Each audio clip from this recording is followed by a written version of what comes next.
ایک مرتبہ حضرت عیسیٰ علیہ السلام کہیں سفر پر جا رہے تھے کہ ایک شخص آپ کی خدمت میں حاضر ہوا اور عرض کیا، اے اللہ کے نبی، میں سفر میں آپ کی خدمت کرنا چاہتا ہوں تاکہ علم دین سیکھ سکوں۔ آپ نے اس کو اجازت دے دی۔ وہ شخص حضرت عیسیٰ علیہ السلام کے ساتھ سفر کرنے لگا۔ چلتے چلتے راستے میں ایک نہر آئی تو آپ نے فرمایا، آؤ کھانا کھا لیں۔ دونوں درخت کے سائے میں بیٹھ گئے۔ حضرت عیسیٰ کے پاس اس وقت صرف 3 روٹیاں تھیں۔ دونوں نے ایک ایک روٹی کھا لی جبکہ تیسری روٹی باقی بچ گئی۔ حضرت عیسیٰ پانی پینے کے لیے جب نہر کے کنارے کے پاس گئے تو اس شخص نے یہ سوچ کر تیسری روٹی چھپا لی کہ جب سفر میں بھوک لگے گی تو وہ اس آخری روٹی سے اپنا پیٹ بھر لے گا۔ جب آپ واپس اس شخص کے پاس تشریف لائے تو دیکھا تیسری روٹی وہاں نہیں تھی۔ آپ نے پوچھا، تیسری روٹی کہاں ہے؟ وہ شخص بولا، مجھے کچھ پتہ نہیں۔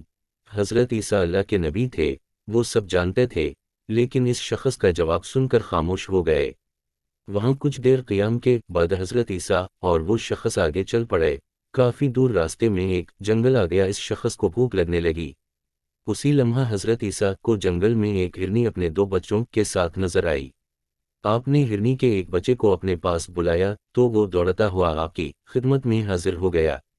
آپ نے اسے ذبح کیا اور اس کا گوشت پکا کر اس شخص سے فرمایا، آؤ ہم دونوں کھائیں۔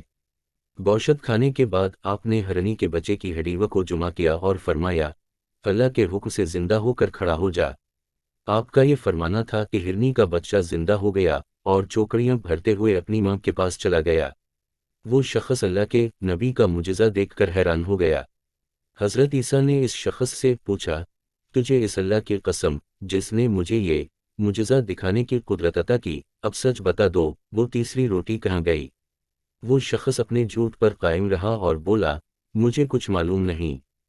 حضرت عیسیٰ کا معجزہ دیکھ کر بھی وہ بدبخت یہ نہ سمجھ سکا کہ اللہ کا نبی تو سب جانتے ہیں۔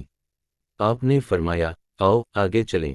دونوں نے پھر سے سفر شروع کر دیا۔ راستے میں ایک دریا آ گیا جسے پار کر کے آگے جانا تھا، لیکن وہاں کوئی کشتی موجود نہ تھی۔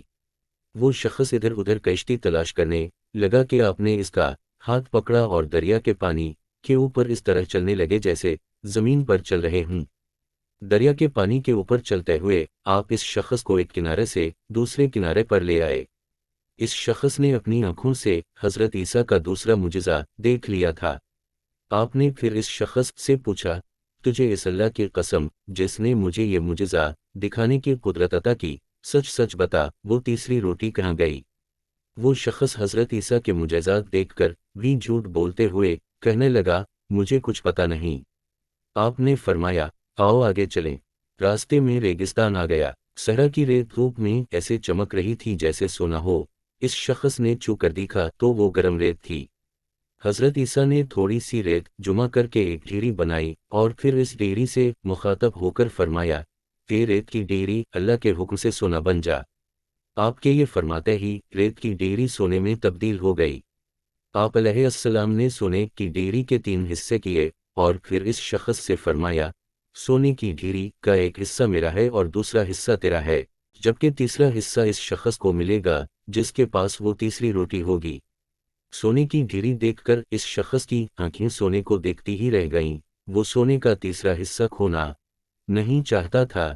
جھٹ سے سچ بول اٹھا، اے اللہ کے نبی، وہ تیسری روٹی میں نے اپنے لیے چوپا لی تھی۔ سونے کی لالچ میں سچ بول کر اس شخص نے ایک نبی کے سامنے اپنی بے ایمانی کا اقرار کر ہی لیا تھا، حالانکہ حضرت عیسیٰ پہلے سے ہی جانتے تھے کہ تیسری روٹی اس شخص نے چھپائی ہے۔ آپ یہ سن کر مسکرا دے اور فرمایا، یہ سارا سونا تم ہی لے لو۔ اس کے بعد آپ اس شخص کو وہیں چھوڑ کر اپنے سفر پر اکیلے ہی روانہ ہو گئے۔ اس شخص نے سونا تو پا لیا لیکن اپنے لالچ، جھوٹ اور کمزور ایمان کی وجہ سے ایک نبی کی قربت اور تعلیمات سے ہمیشہ ہمیشہ کے لیے محروم ہو چکا تھا۔ قصص الانبیاء و دیگر اسلامی کتابوں سے منسوب